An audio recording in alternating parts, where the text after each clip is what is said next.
morning, everybody. Welcome to New Covenant House. I'm glad to see that we all survived the great snow of 2025. Hallelujah. Okay, let's turn our Bibles to the book of Luke chapter 5, verses 1 to verse 3.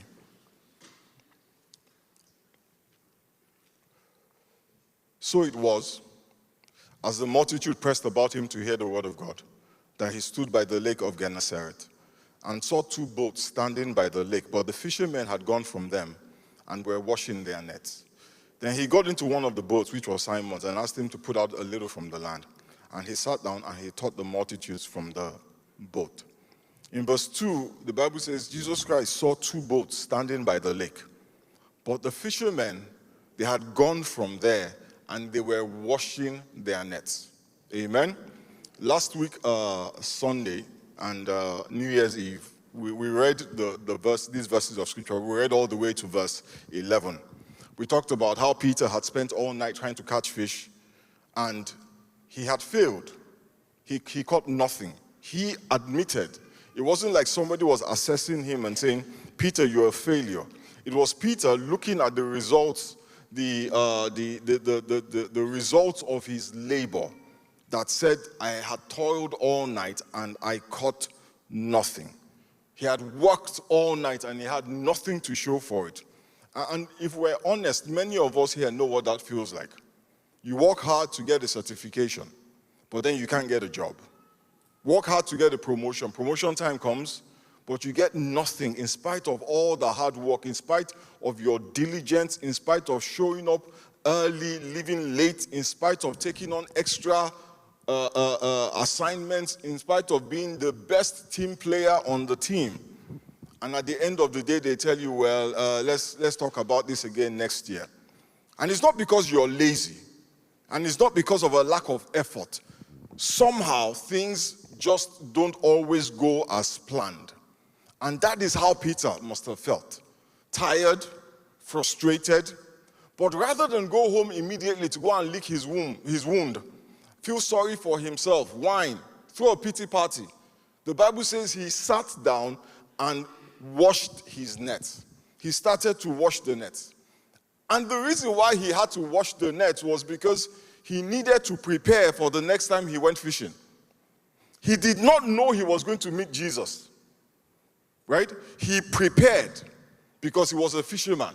And he knew that in order to catch fish, he had to have clean nets. Amen? It doesn't matter what the result of the day was. If he was going to try again tomorrow, he had to have clean nets. Amen? And when Jesus showed up and asked him to let his nets down, to give it another try, he was ready. His nets were ready. Amen? Turn your Bibles with me or look up on the screen. Proverbs 21, verse 31. It says, the horse is prepared for the day of battle, but the victory belongs to the Lord.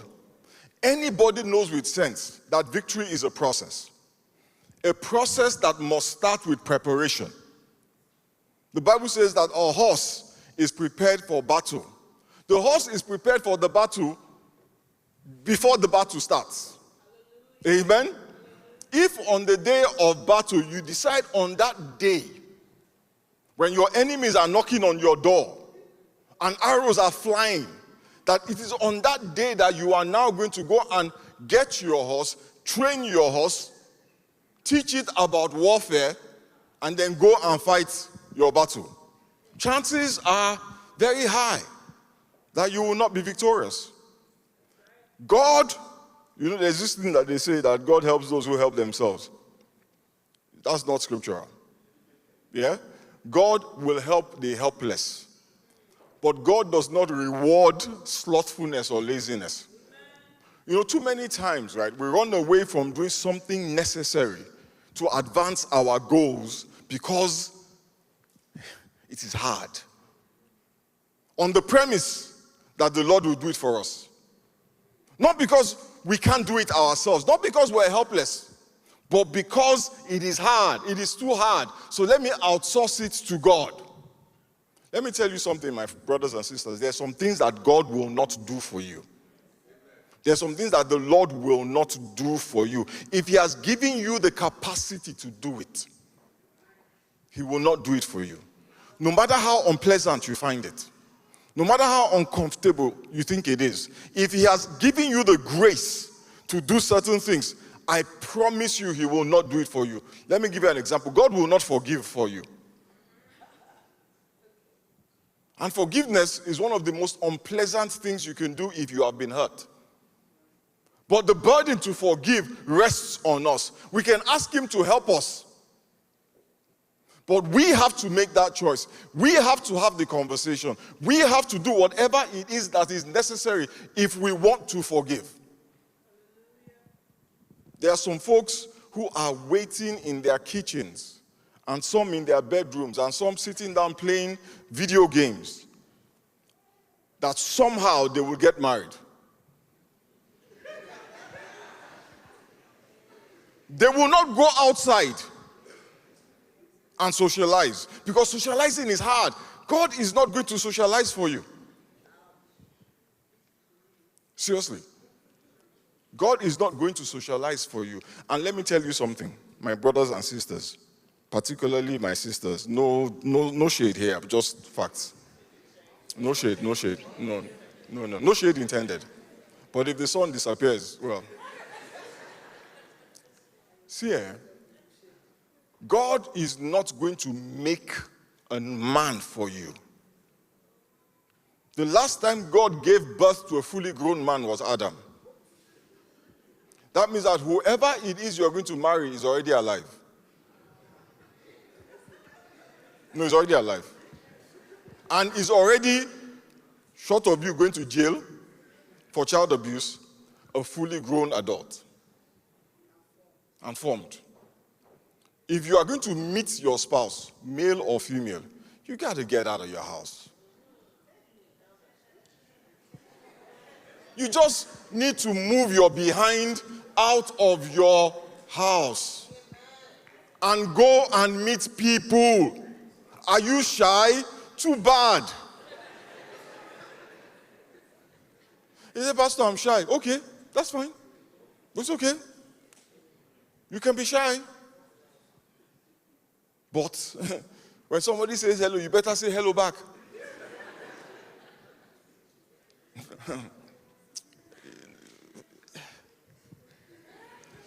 And the guys, you are playing video game, hanging out with your boys, ready to marry your boys. No, seriously, maybe that's the way you roll. No judgment here. Say, oh, Pastor, I'm afraid of rejection. Let me tell you something. Your worst enemy is fear. We'll talk about that. We'll talk about that. The fact that it's hard, many of us are, okay, God will bring somebody. Let me tell you something. There's no Amazon Prime in heaven. If you, Pastor Femi, did God bring somebody? Didn't you go and look? He who finds a wife finds a good thing and obtains favor. Let me tell you guys something. By the way, I'm getting very frustrated with the way people interpret that scripture. Right? He who finds a wife finds a good thing and obtains favor. The favor is the wife. The favor is the wife. God gives you an assignment, and you say to God, help me. And he says, my son, I'm going to help you. He sends you a wife. Some people get married and they expect that now that I am married, somebody will write me a check. That's not how it works. Your wife is the favor to help you do the work that God has put in your hands. Amen? It says, he who finds a wife finds a good thing and obtains favor of the Lord. The operative word there is find. Right? And he who wants to be a wife must position themselves so that they can be found.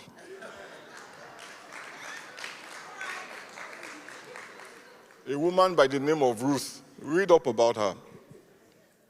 Amen? Basically, the point I'm trying to make is this, yeah? God is not bringing, he's not, you will sit in your house.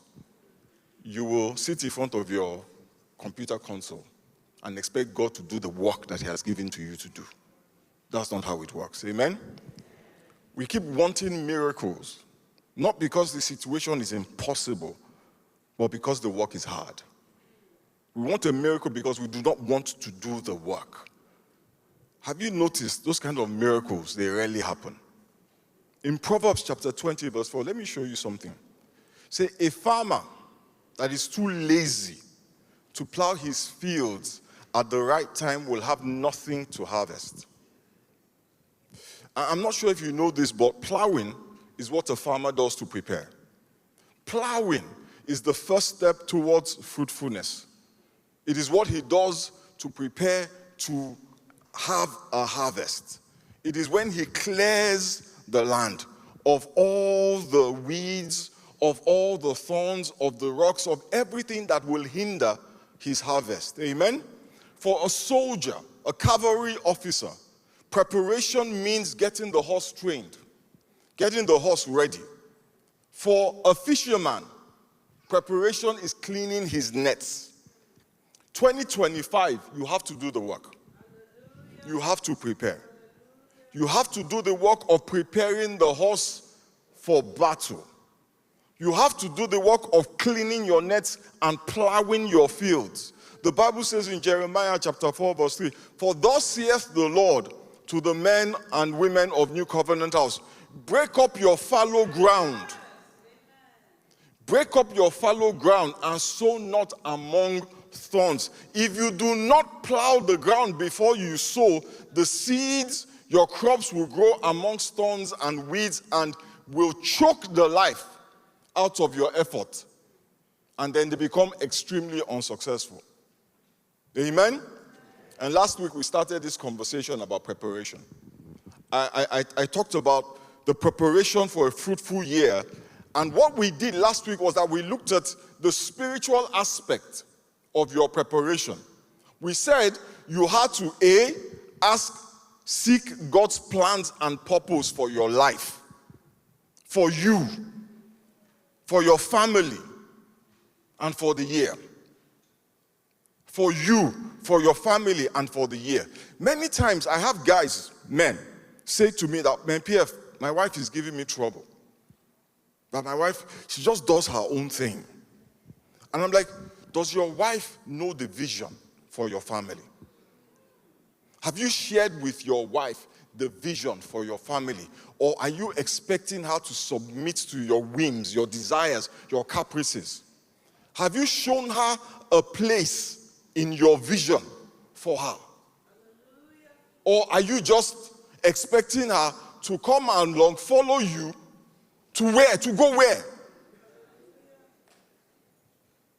A woman that follows you without knowing your vision, without you having a vision, more often than not, is a woman who has decided, you know what, I'm just going to trust God. Where this man is taking me, I don't know. I don't know. My father, I doubt if he articulated a vision for the family to my mother. But you see, in his days, marriage was, she had to marry. Marriage was a necessary part of life. She could not rent a house. She could not open an account without a man. So whether the man had vision or didn't have vision, she found a man. Amen? These days, 25 is not like that, too. 2025, she will buy you. Times 2. She has a vision for her life. She knows what she wants to achieve. You want a woman who will not be a burden to you. Right? We all say that. Yeah? You want a woman who will help you carry your burdens. Am I talking to the men here? I am. You want a woman who will help you carry your burdens. Yeah? That woman, listen, that woman is not following a man that she thinks is going nowhere. That woman is not following a man that she thinks is going nowhere because, you see, she has places she needs to go. And it's a problem because we marry these strong women. Intelligent women. Who wants to marry a dummy? No, nobody does. Am I lying? Guys, say that girl, I can't talk to her. You want a sharp babe. My guy, a sharp babe will suss you out in 2 seconds. And if you ain't got nothing under that hat, if you're all heart and no cattle, just keep it moving. And so the guys are complaining that these girls, they are talking about cars and houses and things like that. Can I tell you part of the reason why they look at those things? It's a marker of your drive.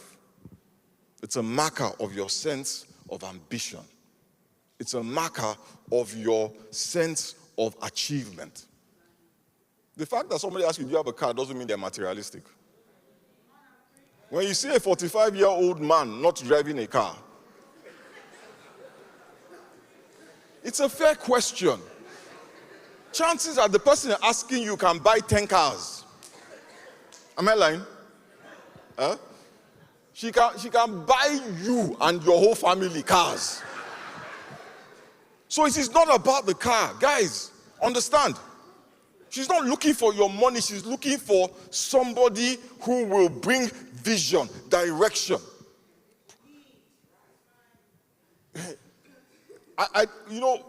When you say somebody is a gold digger, Pastor Dami, but she's earning money more than you. Whose gold is she digging? See why? See why he's not Nigerian, he's Cameroonian. See why? In Cameroon, is that how they do it? No, I don't understand. Some of you are laughing.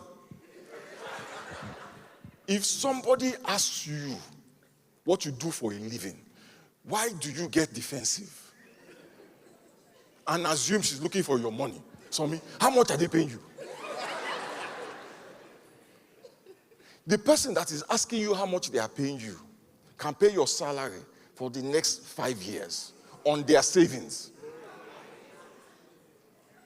Oh, you don't know? Okay. You will soon know. They go to school, ladies, they buy their houses. They probably have a couple of investment properties. And our response to that is to say, Pastor, these girls are too materialistic. Bro, step up. Step up your game. Even if you don't have money, have vision. Paint a compelling picture for her. Tell her, this is where we are going. This is where God is taking us. Instead, you want her to just, the Bible says you should submit to. Can I be honest with you? I'm a man under authority, and I believe in authority. But I'll tell you this, yeah? I am not following somebody who doesn't know where they're going. Even if you don't have all the information, broad outlines, I'm okay. Where are we going? I don't know. At least, are we going north or south, east or west? Okay. 2025. A friend of mine was telling me a story. He'd invested in a company, you know. So he went to his wife and said to his wife, I'm going to invest in this industry. I'm going to buy this company, right? They had maybe $250,000 in his account. So he says, I'm going to buy the company with $200,000. But I want you to take $50,000, right, out of our savings and use it to organize the public relations, the advertising, marketing aspect of the company, right? And the wife said, okay. And then 6 months later, he's frustrated because that $50,000 is still in the account. And he's like, PF, I told her that, I'm doing this for the good of the family. I said, really? He said, yes. It makes sense. I said, did you consult with her? Did you discuss with her? You decided by yourself without a conversation with her that this is what you are going to invest the money on, then you assign her the responsibility to do marketing. She's your messenger. She's your employee. She's your partner. By your side. She's your partner. Amen? And this is something that I am sharing intentionally today. This was not part of my plan. But many of us, right, we struggle because our marriages, we're not doing anything. We're just going around in circles trying to make money. There's no vision. There's no vision. Vision compels us to work together. Vision compels us to function as a team. If you are a team, listen, if you have beef with each other, on the day you are going to play the game, you're going to settle. AK and I, we always settle before Sunday. There's no quarrel in my family. No, a couple have reached Sunday morning. Let me tell you what happens. AK, come. We're a team now, relax. So during praise and worship, we're standing like this. We didn't talk all the way to church. I'm serious. Because she's annoying me. Why does she behave like that? You are the one who's annoying. Me? Yes. Am I annoying? Wow. I got annoying for you. So let me tell you what happens. I'm going to preach. In the early days, she's going to lead praise and worship. Right? So she's going to go to praise and worship first. Do you know what she will do? She will do like this. And that's the end of the quarrel. And she will go and do praise and worship. If I'm doing, sir, I'm not finished now. You see what I'm saying now? If I'm going to preach, I'll reach for her. I'll say, babe, I'm sorry. Because guess what? That thing that we're doing is more important than the petty beef we have. Do you know what I'm saying? So what are you guys working on? Those who are already married. What is the vision for the family? What's the plan? What's the plan? What has God said that we should do? What has God said we should achieve? In the absence of vision, the people cast off restraint. That means that they do anyhow. So if your spouse is behaving anyhow, have you presented a compelling vision? And if you have not and everything is fine, be careful. Because the day your spouse gets a vision of their own, and there is no vision to align it with, you will say they've gone off on a tangent. A tangent to what? There was no vision. There was no plan. So now they have a vision. Now they have a plan. You want them to come back to a visionless life. Do you know what I'm saying? It's a problem. There is no fruitfulness if fruitfulness is not done in fulfillment of purpose. It doesn't matter if you succeed in an area that does not count. I'm going back to my sermon now. A cook who burns the food every time, is a cook. You're hired to cook, but you burn the food every time. But guess what? You're great at mowing the lawn. Excellent lawnmower. But he was hired to be a cook. He will not get any props from his master because he was not hired to mow the lawn. He was hired to cook. Why has God blessed you the way that he has blessed you? The gifts, the talents that he has given you. Why are you still alive today amongst your siblings, the kids you grew up with? Why have things worked out so well for you? Why?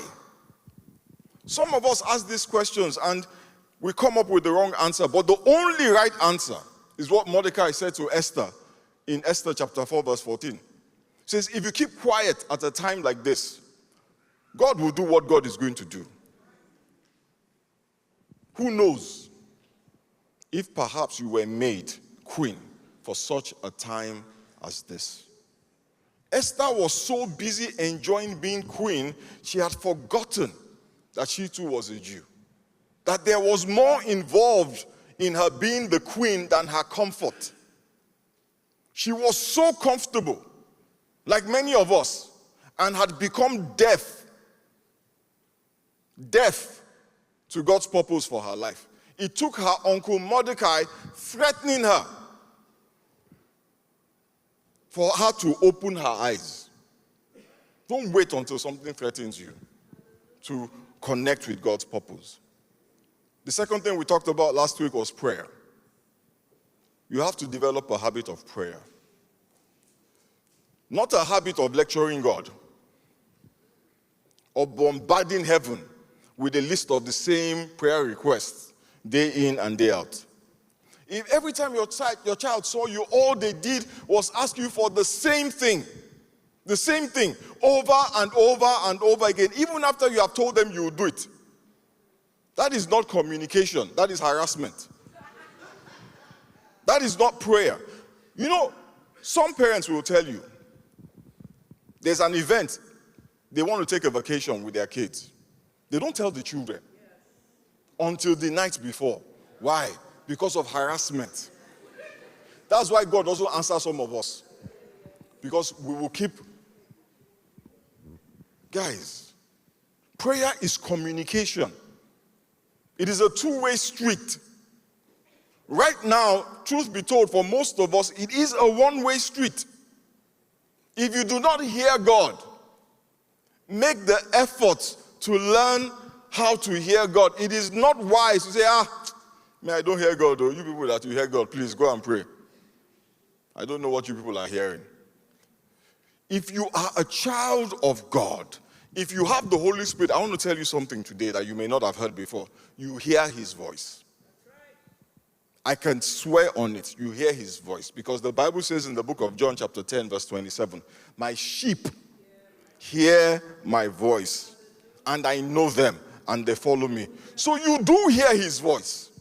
The problem is you don't recognize his voice. Samuel, greatest prophet, one of the greatest prophets ever, he heard God's voice. Eli taught him how to recognize God's voice. Our problem is laziness. We don't want to do the work to learn how to recognize God's voice. We're resuming midweek Bible study.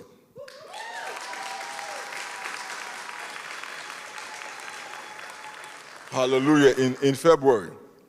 And one of the things that we will be teaching is not how to hear God's voice, because you already hear. If you have ears, you hear. But how to recognize who the speaker is. Now that requires some education. Hallelujah. We're going to be teaching on how to hear the voice of, how to recognize the voice of God. It is true we bring our needs before God, but we must cultivate a habit in the place of prayer of listening for his voice. 2025, listen to me. Listen to me carefully. Last year, in the middle of the year, or sometime last year, was it 23? I think either late 23 or early 25, the Lord said we should pray, right? And, pray for protection. I don't know if any of us remember that season. We went into an intense season of protection. I remember telling my wife to get the girls in D.C. and Philadelphia and get them to pray as the Lord had led us to pray, because the burden was so intense on me at the time. And nothing happened after that. Nothing happened. And I thought, God answered my prayers. He averted whatever calamity we were praying about. And the Lord said to me yesterday night, Guy, the fact that it didn't happen in 23 or 24 does not mean it is not still coming. Say, woe unto those that are at ease in Zion. Zion is the presence of God. Zion is the new covenant. It says, be sober, be vigilant, because your enemy, the devil, goes around like a roaring lion, looking for whom to devour. We cannot be too fancy to hear the voice of God. Well, we don't like all those spirit people. Listen, I am a spirit person. For 2025 at least, I'm spirit. That was last week. This week, there's a mental preparation that needs to be done in 2025. We've been praying about God removing giants. But not giants outside of us, giants within us. And I'll tell you something, that prayer was inspired by the Holy Spirit. I didn't come up with it. And the more that I pray that prayer, God is showing me that my biggest problems in this life are within me. The biggest obstacle to getting to the promised land of my life, listen, I have no aunties in the village with power against the power of Jesus. What are you talking about? Say, at the mention of his name, every knee should bow and every tongue confess that he is Lord. So who, if God be for you, who can be against you? Let me tell you who can be against you. You. That's the problem. God has been showing me that the biggest obstacle to the Israelites getting into the promised land was not the giants that they saw, but the giants in their head, in their mind. The biggest problem was with the way they process information. The Bible tells us they did not have faith. And if you read the story, you will realize that their unbelief was the result of nothing but a faulty way of thinking. There was nothing demonic about their unbelief. The Amalekites, the Girgashites, the Jebusites, the Hittites, the Hivites, the Perizzites, the Ammonites, the Amorites, the Moabites, all the ites, right? Those sometimes are representative of demonic activity. None of them defeated the Israelites. Not one had victory over them. The only thing that defeated them was their lack of unbelief, lack of faith, their unbelief. And their unbelief is the direct result of how they think. Faith is an emotional reaction to what you think. If you do not feel like God will come through, it's because you do not think that God will come through. Your emotions are driven by your thoughts. If you think what I said is rude, you will feel angry. If you do not think it is rude, you feel nothing. The minute you do the math in your head, says this is disrespect, this is rudeness, your emotions immediately line up behind that thought. So if you do not have faith, it is because of what you are thinking. And God gave them many opportunities to change the way that they think, but they would not. The Bible says in the book of Romans chapter 12 verse 2, do not conform to the pattern of this world, but be transformed by the renewing of your mind. I love scripture because it is specific. And if you understand English, sometimes you don't even need the Hebrew and the Greek. It says, do not be conformed to the world, but be transformed by the renewing of your mind. God is saying the responsibility for changing the way you think lays with you. It falls on you. Remember what we said about doing the work? So when you go to God and say, God, renew my mind, he's like, but I told you to do it. It's like my mother would say, you are sending me on an errand that I sent you. She's not going to answer you. God is not going to renew your mind for you. He will help you if you ask him, but the responsibility falls on you. He gives you everything you need, but you have to position yourself and avail yourself of all that he has blessed you with. He has blessed you, yes, with everything that pertains to life and godliness. You have been equipped for transformation, but you have to use the equipment. 2 Timothy 3 verse 14. But as for you, continue in what you have learned and have become convinced of. Continue in what you have learned and have become convinced of, because you know those from whom you learned it. And how from infancy you have known the Holy Scriptures, which are able to make you wise for salvation through faith in Christ Jesus. Verse 16 says, all Scripture is God-breathed and is useful for teaching, rebuking, correcting, and training in righteousness, so that the servant of God may be thoroughly equipped for every good work. You know, Paul told Timothy, continue in what you have become convinced of. How did Timothy become convinced? By what he learned from Scripture. God used the Scripture to change Timothy.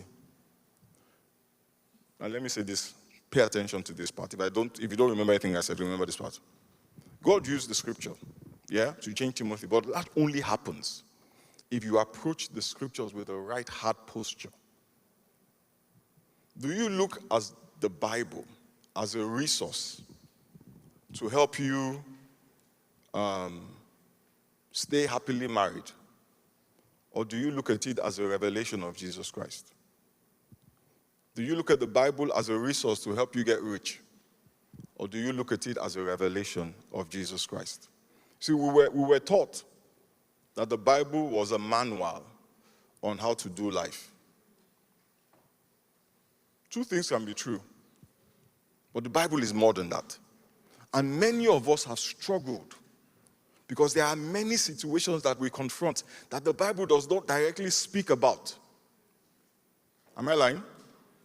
There's nothing in the Bible about smoking cigarettes. Nothing. The Bible does not say thou shalt not smoke cigarettes. We have to extrapolate, interpolate, conflate, and many times we end up deflated, twisting ourselves into pretzels to make things fit. This is 2025, and some of the things in our lives, we don't have horses, we don't farm. In those days, they didn't have 401ks, they didn't have retirement plans. Their kids were their retirement plans.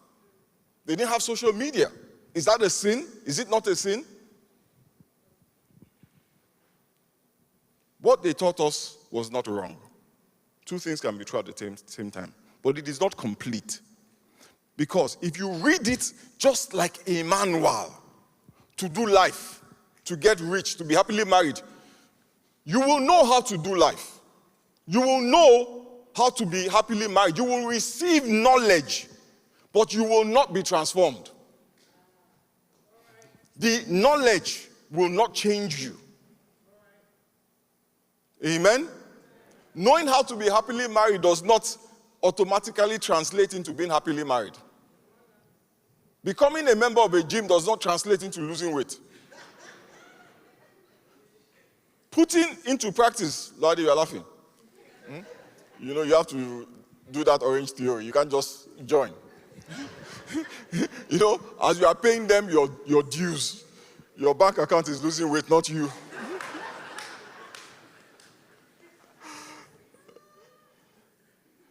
Putting into practice, listen, and I have to close here. What we read in the manual requires that we change the way that we think. It requires that we renew our minds, and then we are transformed. And how does this happen? 2 Corinthians 3:18, and I have to stop here. Say, but we all with open face, beholding as in a mirror, as in a glass, the glory of the Lord, we are changed into the same image, from glory to glory, even as by the Spirit of the Lord. The problem is the heart posture with which we approach the Bible. If we approach it as a revelation, from Genesis to the book of Revelation, if we approach the whole Bible as a revelation of Jesus, there is a transformation that is supernatural that starts to take place.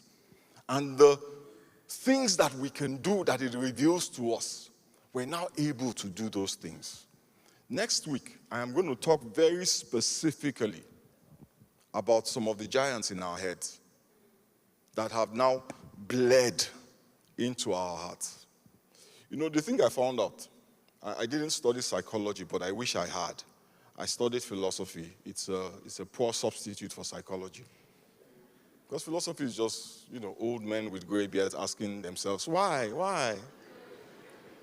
But psychology is actually, why do we think the way that we think? Why do we behave the way that we behave? Why do we function the way that we function?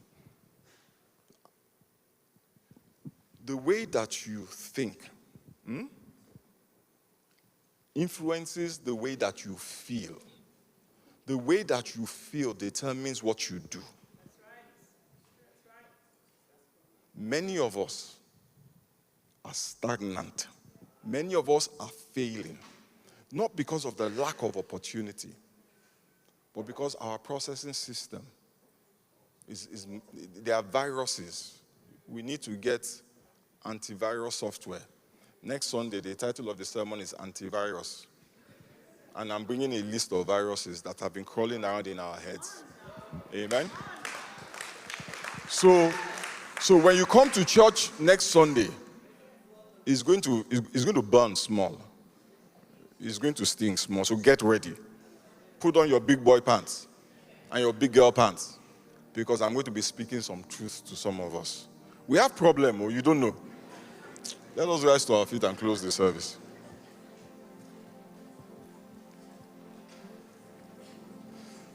Father, we thank you. Father, we bless you. Father, we give you praise. Father, we worship you. Almighty God, we magnify your name. We declare, Father, that you are God and there is no other.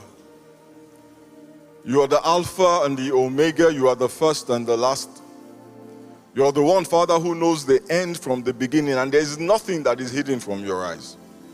Almighty God, as we prepare for that which you have ordained for us in the place of prayer, Father, as we prepare in the place of fasting, as we start, Almighty God, to plow the fields of our lives, Almighty God, we ask that you grant us clarity of purpose, clarity of vision. Father, let your voice be loud, louder than the voice of the world, the voice of our giants, and the voice of the enemy. Almighty Father, we just give you praise and we give you glory. Father, I ask specifically that as we prepare for next week's Sunday service, that you start to reveal to your children the giants within them. That my work will be only to confirm that which you have already revealed. Father, we thank you. We bless you and we give you praise. In the mighty and precious name of Jesus, we have prayed. Amen. Praise the name of the Lord. Somebody shout hallelujah. Hallelujah.